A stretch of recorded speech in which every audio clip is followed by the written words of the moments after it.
el tema de la palabra de hoy, el título es La valentía de confrontar. Entonces, para poder hablar de confrontar, tenemos que primero saber qué es confrontar. La palabra confrontar viene del latín confrontar, que significa frente a frente. ¿Bien? Bueno, cuando nosotros queremos confrontar, pues necesitamos hablar a la persona o a la cosa frente, ¿cierto? Porque si nosotros hablamos por detrás de las personas, no estamos confrontando, estamos criticando. Entonces, para confrontar se necesita abordar la situación frente a frente. Pero resulta que a nosotros nos da un poco de temor esta palabra de confrontar, porque nosotros tal vez muchas veces la interpretamos mal. Pensamos que confrontar es pelear, que confrontar tal vez es debatir, que confrontar puede llegar a hacer atacar, a humillar, a imponer, y eso no es confrontar. Confrontar es ponerse frente a frente con algo o con alguien, pero con la intención de nombrar una verdad y de corregirla en amor, ¿sí? Es hacerlo visible lo que se está evitando, es tomar cartas en el asunto, digámoslo así. Entonces, oponerse a algo que está haciendo daño, pero con responsabilidad y con amor, no con el dedo juzgador, no con el dedo que señala, sino todo lo contrario, para fortalecer, fortificar y encaminar. Si nosotros habláramos en términos bíblicos, o mejor, es fácil pensar en confrontar cuando nosotros decimos, ¿será que esta situación el Señor la dejaría pasar? Me pongo yo, ¿será que el Señor está agradado con esto que está pasando o con lo que esta persona está haciendo? Y si la respuesta es no, es porque debemos confrontar. Esa es la forma de saber si realmente debemos confrontar a algo o a alguien. Entonces, pero para eso yo necesito saber y conocer de Dios. Yo necesito conocer del Señor. ¿Y cómo lo hago? Pues a través de su palabra, porque esa es la única forma en que yo podría confrontar. Porque yo siempre debo preguntarme ¿esto es agradable al Señor? ¿Esta situación que está pasando, esto que está sucediendo con esta persona, está bien ante los ojos de Dios? Y si no lo está, entonces debo confrontar con sabiduría. El confrontar siempre debe tener una dirección, y lo repito, es la intención, es la restauración, es encaminar, es acercar a Dios. No podemos salirnos de ahí, no podemos irnos a juzgar. Y en la primera alabanza, en la canción que pusimos en la alabanza, era quiero conocer a Jesús. Y resulta que en el carácter de Jesús, si nosotros queremos conocerlo, Jesús confrontó. Jesús, él tenía como parte de su carácter, de su personalidad, el confrontar en lo que él no estaba de acuerdo y sabía que estaba mal. ¿Y quién? No hay un hombre que haya caminado sobre esta tierra más justo y más lleno del Espíritu Santo que él. Y él era un hombre parado en la palabra y que confrontaba. Y no confrontaba suave, confrontaba fuerte. Ya lo vamos a ver. Jesús confrontó en muchos momentos y en muchas situaciones y a muchas personas. Personas cercanas y no tan cercanas. Confrontó al pecado, confrontó al demonio. Entonces tuvo muchas oportunidades en donde existen muchas oportunidades en la Biblia donde nosotros podemos ver cómo el Señor actúa ante algo que nosotros debemos intervenir. Bien, quiero que vayamos por favor a Hechos 9 del 4 al 5 y dice así: y cayendo en tierra oyó una voz que le decía, Saulo, Saulo, ¿por qué me persigues? Él dijo, ¿quién eres, Señor?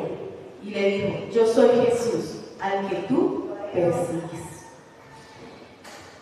Este tipo de confrontación es bastante bonita y bastante interesante, porque miren que la confrontación que le hizo Jesús a Saulo, empecemos porque en ese momento, Jesús ya había pisado la tierra, él había muerto y había resucitado, ¿cierto? Él estaba a la diestra del Padre. Entonces, cuando le hizo la pregunta fue, ¿por qué me persigues? ¿Por qué me persigues? ¿Será que Jesús en ese momento no tenía la respuesta?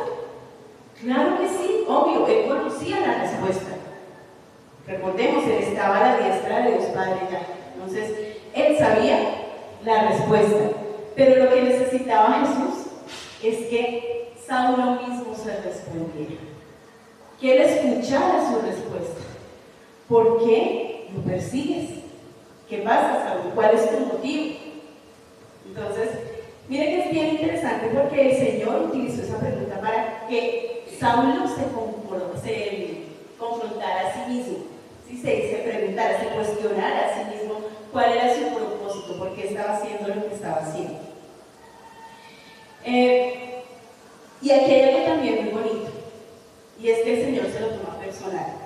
Y este es como un paréntesis grande que quiero hacer, porque Él dice, ¿por qué me persigues? Él no dice, ¿por qué persigues a los que me siguen? O ¿por qué persigues a los que ni creen? No, lo hace a nombre propio. ¿Por qué tú me persigues a mí? ¿Qué quiere decir eso? Cualquier cosa que nosotros hagamos al cuerpo de Cristo, a un hermano, se lo estamos haciendo al Señor. Entonces debemos tener mucho cuidado en las cosas que hacemos y en las cosas también que no hacemos, en lo bueno y en lo malo. Cualquier cosa que le hagamos a nuestros hermanos, se lo estamos haciendo a Cristo, y Él aquí nos lo demuestra en este pasaje de la Biblia, porque Él se lo tomó personal. ¿Por qué me persigues a mí? Bien, Saulo no era un hombre malvado por naturaleza, pero tenía una motivación equivocada, y eso el Señor lo sabía. El Señor lo sabía, porque miren que el Señor pudo haber dicho, no, pues sencillamente yo desaparezco a Saulo. O sea, está atacando a mi iglesia, pues yo me desarmo de Saulo, ¿cierto? O sencillamente lo hago pasar por una prueba, pero no. El Señor hizo que hiciera una autorreflexión. El Señor hizo que él se preguntara qué era lo que estaba pasando. Y mire que esa pregunta liberó a Saulo. Porque si usted se da cuenta, el perseguidor más grande de cristianos se convirtió en uno de los evangelistas más importantes en la iglesia. Imagínense ese cambio tan tremendo. Entonces, esa pregunta lo que hizo en Saulo fue liberar. La confrontación viene cuando Dios... bueno, es importante también cómo lo recibe la confrontación. La confrontación se debe recibir con humildad, con el corazón abierto, con el corazón dispuesto, ¿sí? Porque normalmente cuando la confrontación viene de Dios, se termina una historia para dar un paso a un nuevo comienzo, pero no a cualquier comienzo, a comienzos buenos, a comienzos maravillosos, a comienzos tremendos. Entonces el Señor cierra ciclos y abre oportunidades muy grandes y muy bellas. Miren, cuando Saulo cayó al suelo, cayó ciego, él se levantó con una nueva visión, no solamente una visión física, no solo sus ojos físicos, sus ojos espirituales se habían abierto, y él pudo ver todo lo que estaba pasando y tuvo la oportunidad de recapacitar y cambiar. ¿Bien? Vale. Quiero leerles aquí un pedacito de lo que tengo acá escrito. No tengas miedo de interrumpir el camino equivocado de alguien. A veces la confrontación más amorosa que puedes ofrecerle a una persona es detenerla antes de que se cause más daño, incluyéndose a sí misma. Entonces, muchas veces nosotros pecamos no solamente por hacer cosas, sino por no hacerlas. La omisión también es un pecado, es contado como pecado. Entonces, cuando nosotros vemos que alguien necesita de nuestra intervención en amor, con la responsabilidad de encaminarlo, nosotros debemos intervenir. Porque a veces nos sumimos en una zona de confort que por no incomodarnos o por no incomodar, de pronto nos acudimos a la persona que necesita ese confrontamiento. Y eso también es contado como pecado. La omisión es contada como pecado. Ok. Cuando el Señor le hizo esa pregunta a Saulo, ¿por qué? ¿Por qué? Al Señor le gusta hacer preguntas y muchas veces en nuestra vida nos hace preguntas. Yo quiero contarles un testimonio, porque el Señor a mí me confrontó también con una pregunta. Entonces yo conocí del Señor con una pregunta que Él me hizo. Y les cuento la anécdota. Estaba yo sentada en una conferencia con muchas personas y pues yo estaba muy atenta a la conferencia, al conferencista, al tema, yo estaba muy enfocada. Cuando de repente escucho una voz audible que me dice, ¿tú crees en los átomos? En ese momento yo volteé, nadie me estaba hablando, yo me asusté, qué locura. Yo soy docente de química y pues obviamente, como docente de química, obviamente creo en los átomos, ¿sí? Entonces, yo, bueno, después de que me pasó la sorpresa de que escuché esa voz audible, de que no supe de dónde vino la voz, yo me respondí y le dije, pues sí, a ver, ¿cómo no voy a creer en los átomos? Y volví a escuchar la voz audible. ¿Y tú meterías las manos al fuego por los átomos aunque no los ves?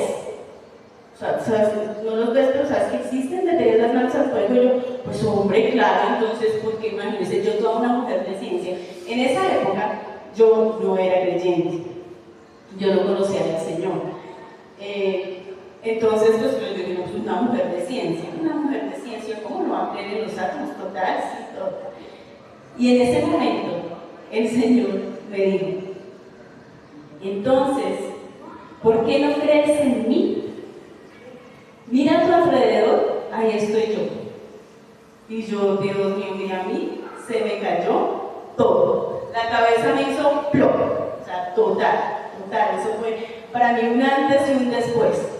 Entonces, yo había tenido la oportunidad de compartir con muchas personas que conocían de la palabra, que conocían del Evangelio. Es más, yo en ese momento estaba trabajando en un colegio cristiano. Pero a mí, o sea, no, eso a mí conmigo no va eso no. O sea, yo digo que yo fui un huesito duro de roer para el Señor. Porque muchas personas me hablaron, conocí muchos lugares, pero no era obstinada, era terca. Pero mire lo que el Señor, ¿cómo me confrontó a mí? El Señor me confrontó con una palabra, con una pregunta, perdón.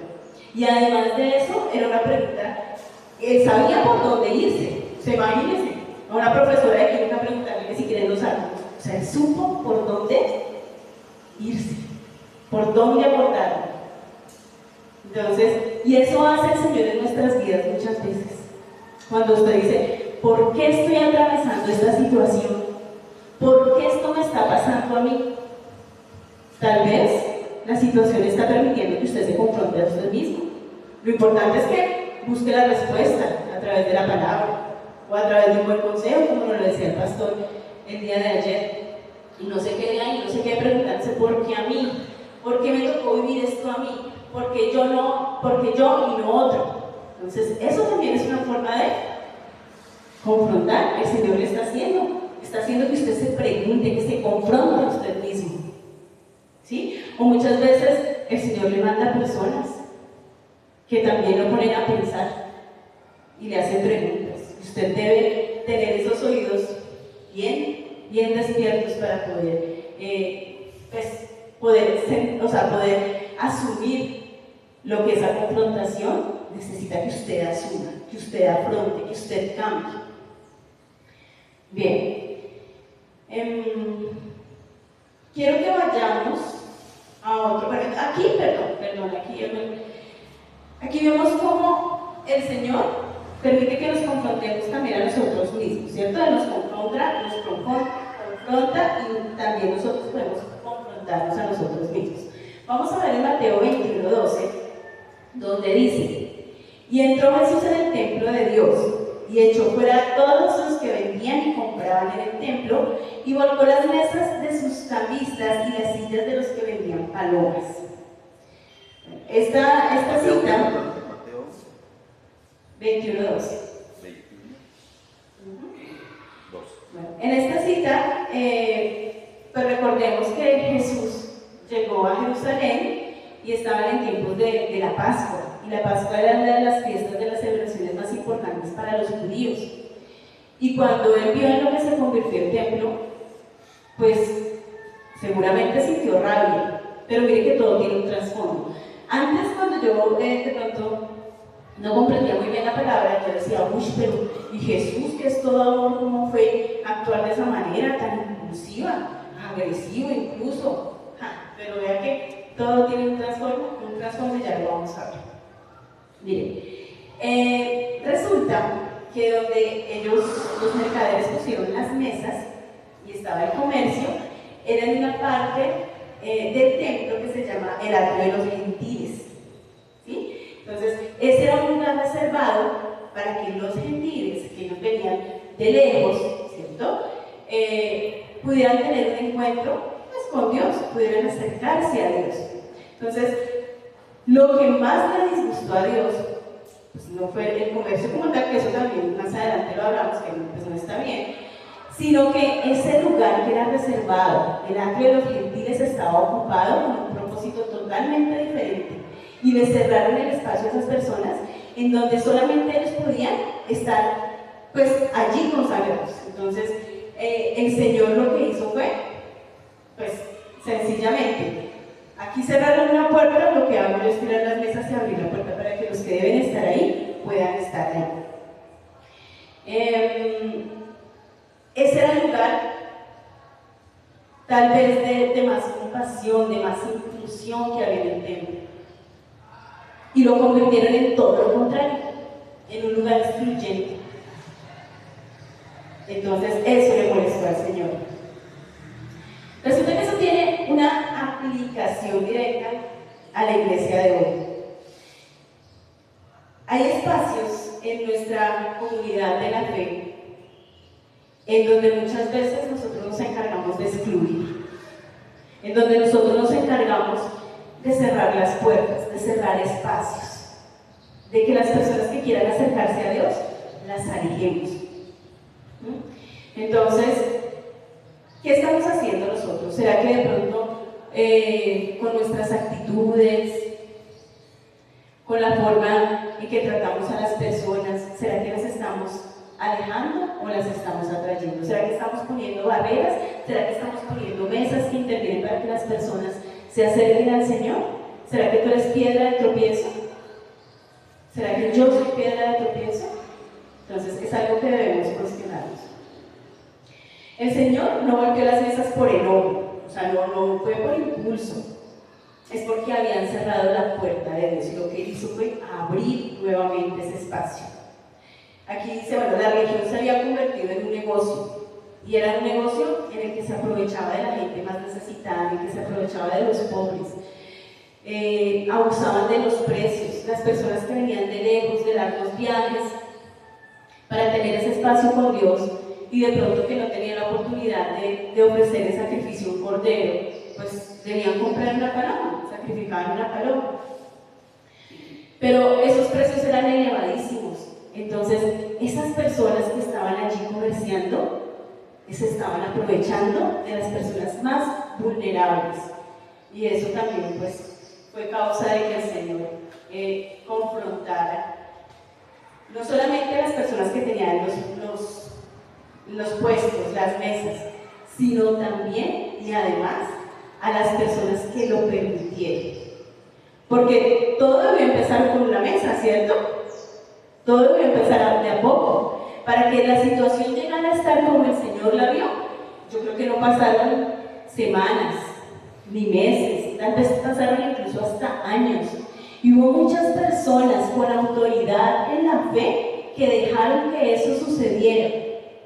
Entonces, sacerdotes y escribas todos los días estaban en el templo, y ellos pasaban por allí y conocían la situación, y nunca afrontaron esa situación, nunca dijeron no, acá no, espérense, ¿sí? Entonces ellos se hicieron los de la vista gorda, ellos no tomaron cartas en el asunto.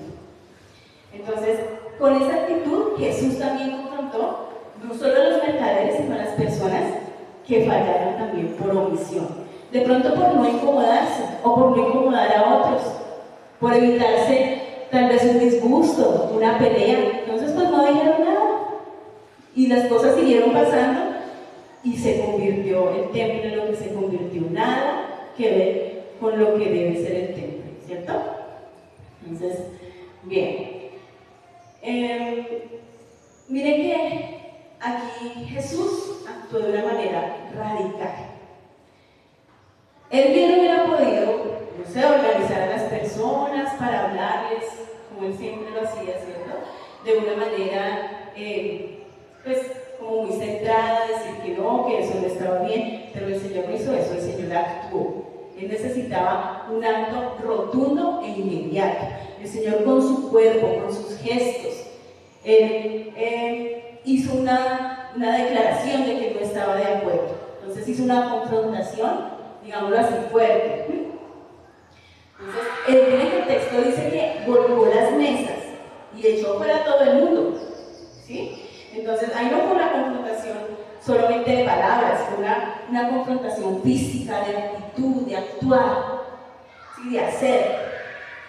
Entonces, todos los que estaban ahí, o sea, imposible ignorar esa actitud, todos se dieron cuenta, pero es que era necesario, porque hay veces que necesitamos el actuar para confrontar.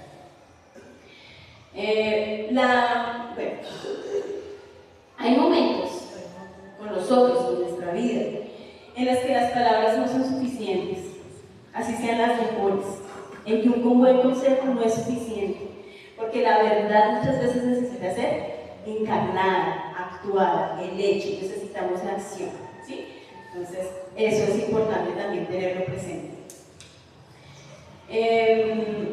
Miren que en Mateo 21:14, aquí nos damos cuenta de que la situación cambia grandemente. Y dice: y vinieron a él en el templo ciegos y cojos, y los sanó.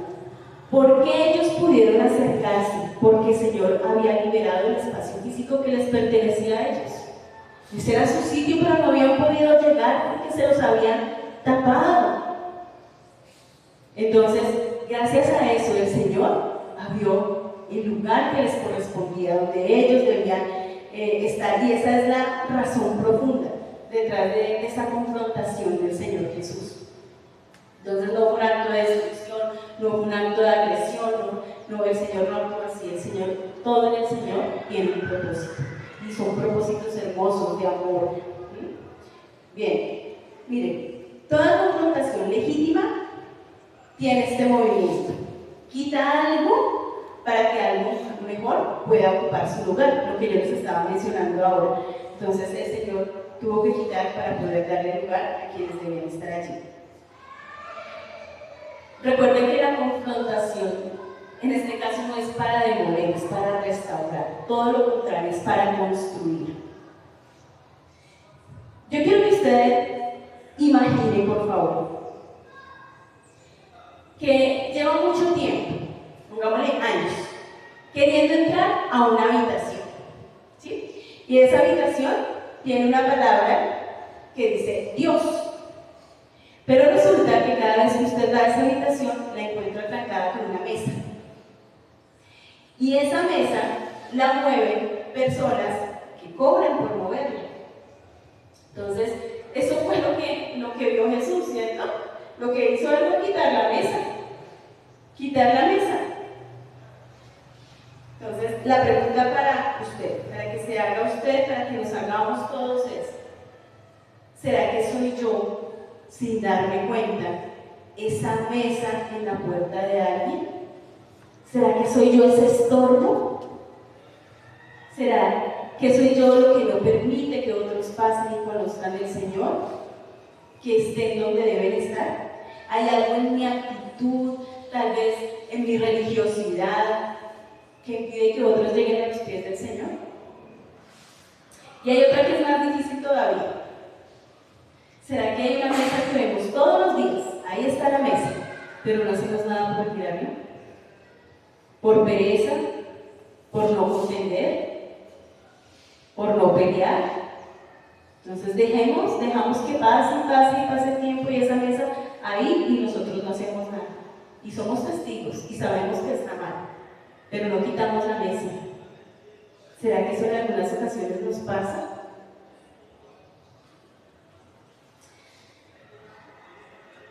Es importante entender que la injusticia no desaparece solo por ignorarla. Entonces, como no me toca, como no es conmigo, como no es con mi familia, con mis hijos, entonces yo la ignoro y no me toca. Pero no deja de ser injusticia, pero no deja de estar mal. pero como no me afecta, entonces yo la ignoro y la cosa sigue. Entonces no debemos caer en este tipo de cosas.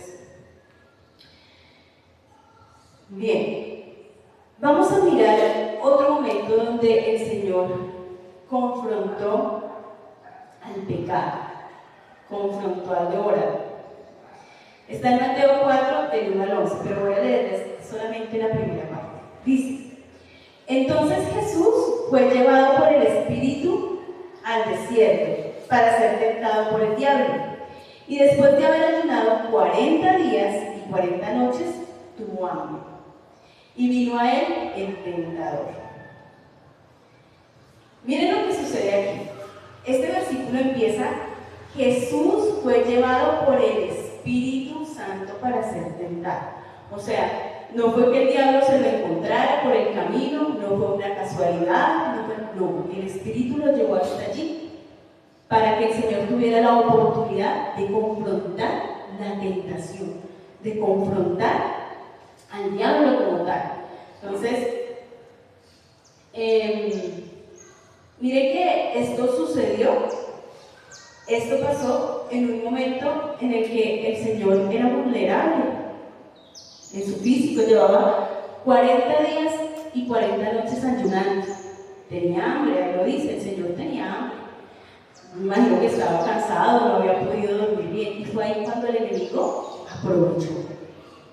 Si el Señor, obviamente, él estaba fuerte en espíritu, porque el Señor fue a orar, y por eso pudo enfrentarlo, afrontarlo como lo hizo, ¿sí? Pero en su parte física, en su parte humana, estaba cansado. Y muchas veces nosotros debemos tener presente que el diablo ataca en esos momentos, cuando estamos más débiles, y es ahí cuando nosotros debemos poner y enfrentarlo con mayor radicalidad. Debemos ser mucho más fuertes.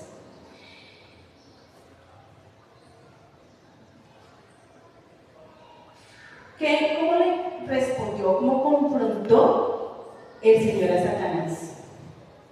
Con la palabra. Con la palabra de Dios, sí, Señor. A lo último ya fue muy radical. El Señor no se puso a hablar con el diablo, ni a darle razones, ni porque sí, ni porque no, no. El Señor, lo único que hizo fue citar la palabra y ser contundente. La última tentación, Él le dijo: vete, Satanás, o sea, ya no más, aquí no. Y se puso firme. Él no se puso a hablar con el diablo, él no tenía por qué darle razones. Es más, él podía haber hecho tal vez muchas cosas, de pronto, qué sé yo, hacer un milagro, o pedir que los ángeles intervinieran en ese momento, qué sé yo, pero no, él se puso firme en la palabra. Y mire que él utilizó la misma herramienta que nosotros tenemos ante la tentación. El Señor, siendo el Hijo de Dios, y lo que usó fue la palabra de Dios. ¿Eso qué nos quiere decir? Que nosotros tenemos las mismas herramientas ante la tentación, ante el pecado, ante la duda. ¿Cómo confrontamos esas cosas? Con la palabra de Dios. Y Jesús nos dio el ejemplo. Jesús lo hizo así.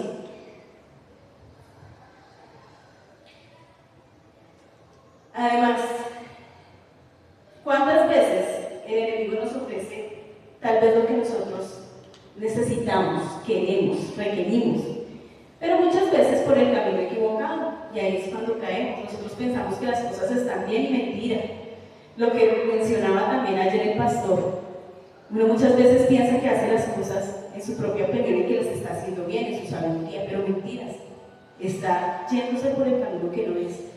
Entonces, necesito plata, me llegó un negocio fácil, pues por esta vez hagámoslo, no, pilas, pare ahí, espere un momentito.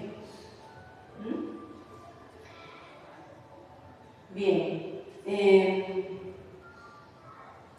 quiero leerles la enseñanza de esta reflexión. Dice: en el desierto, Jesús no razonó con la tentación ni se dio al agotamiento. Estaba cansado, estaba físicamente agotado, ¿cierto? Pero él no se puso a razonar con la tentación. Confrontó cada mentira con la palabra de Dios.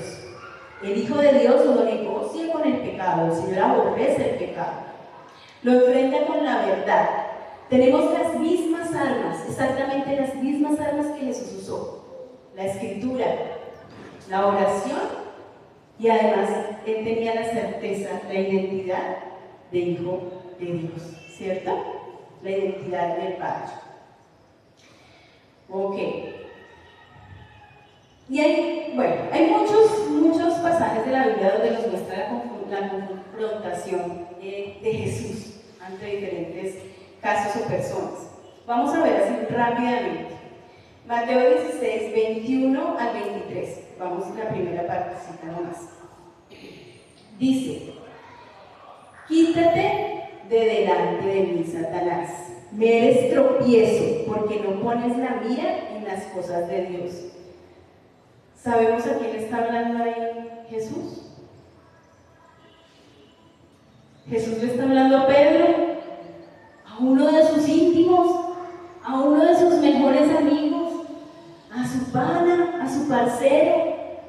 Pero mire cómo le habla. O sea, no le habla de una forma bonita, de una forma amable, no, fue firme y fue duro en sus palabras. Dime. Apártate de mí, Satanás, nada más y nada menos. Imagínese cómo se sintió Pedro. Uy, Señor, yo creo que fue confrontante, ¿cierto? Fue duro. Señor, ¿por qué me hablas así? No me gusta que me hables así. Pero el Señor nos muestra aquí con esto que debemos tener carácter, el carácter de Cristo, para así sea una persona muy allegada, muy amada, muy querida. Debemos pararnos sobre nuestros pies y con total determinación y autoridad confrontar. ¿Listo? Confrontar. Es difícil confrontar muchas veces a quienes amamos. O por ejemplo, a personas de pronto que tengan aquí en la tierra mayores rangos que nosotros. Porque pensamos, o podemos lastimar, o podemos tener consecuencias que no nos gusten. ¿Sí? Si yo confronto, por ejemplo, a un jefe, tal vez yo tenga problemas por esto, ¿sí? Pero no, el Señor nos manda a confrontar. Debemos hacerlo, nuestra responsabilidad como cristianos. Hay varias formas o varios principios para confrontar como hijos de Dios que somos. Nosotros no podemos confrontar a una persona como a nosotros nos parece, como nosotros pensamos, no, debemos hacerlo basados en unos principios fundamentales. Entonces, la primera es con una identidad firme. Identidad firme. Jesús confrontó sabiendo exactamente quién era. Él tenía una identidad sólida en Dios. Y entonces, nosotros no nos podemos desviar de eso. Nosotros debemos tenerlo claro y presente.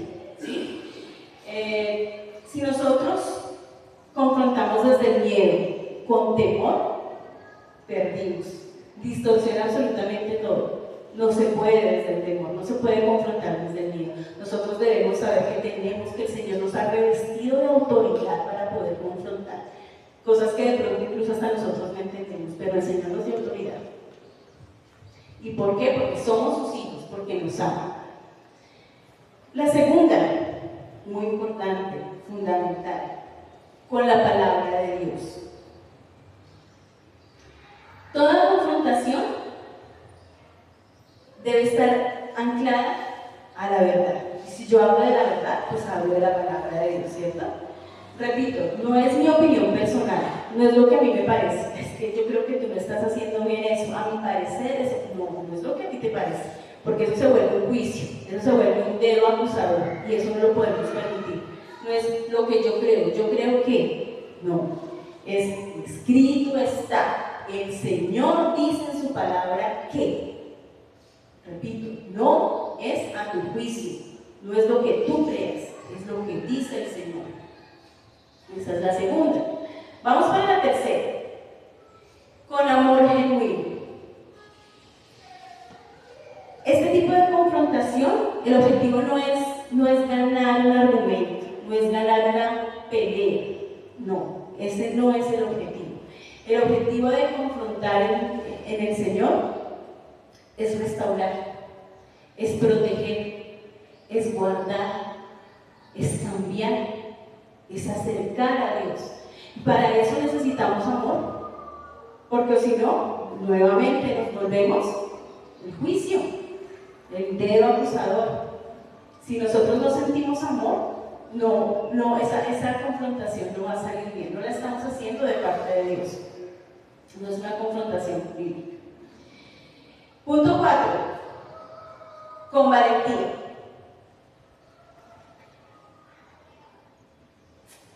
Hay momentos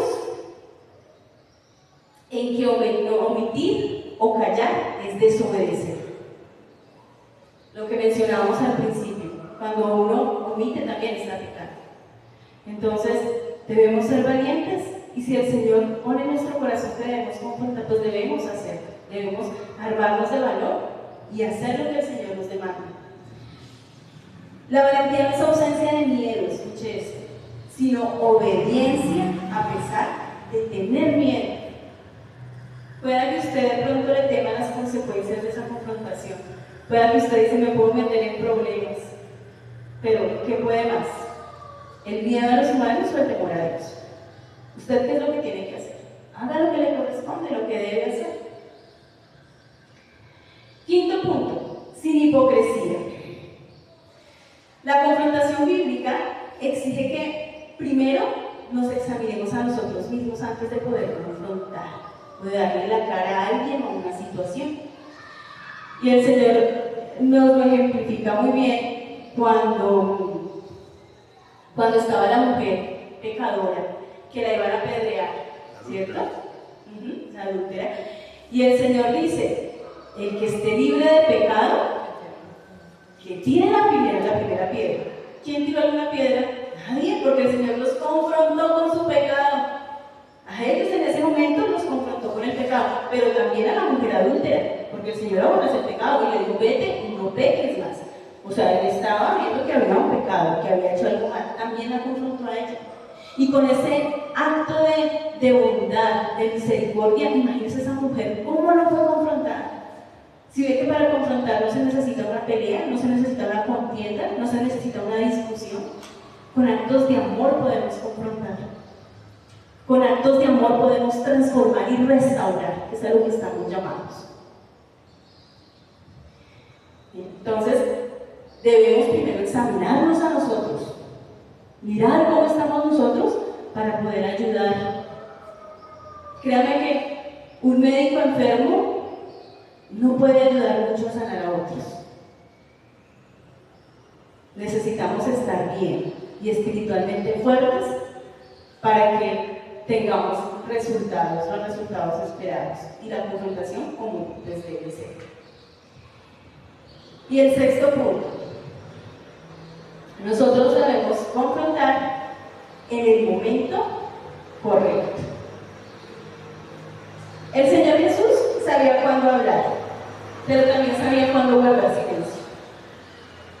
Jesús era prudente, Jesús era amoroso, Jesús no exponía a las personas de una forma que se pudieran sentir mal, ¿cierto? Entonces lo mismo nos demanda el Señor, a ser piadosos, a ser cuidadosos, a ser sabios. ¿Cuándo puedo o cuándo no puedo? ¿Cuándo debo esperarme un poquito para poder ayudar? Y eso no quiere decir que yo omita el hablar. O sea, obviamente debo hacerlo, pero debo saber cuándo, en qué momento hacerlo. No debo ser imprudente, porque si soy imprudente de pronto puedo llegar a causar muchos más daños. Bien, entonces yo quiero que el día de hoy usted cierre sus ojitos y se haga una pregunta.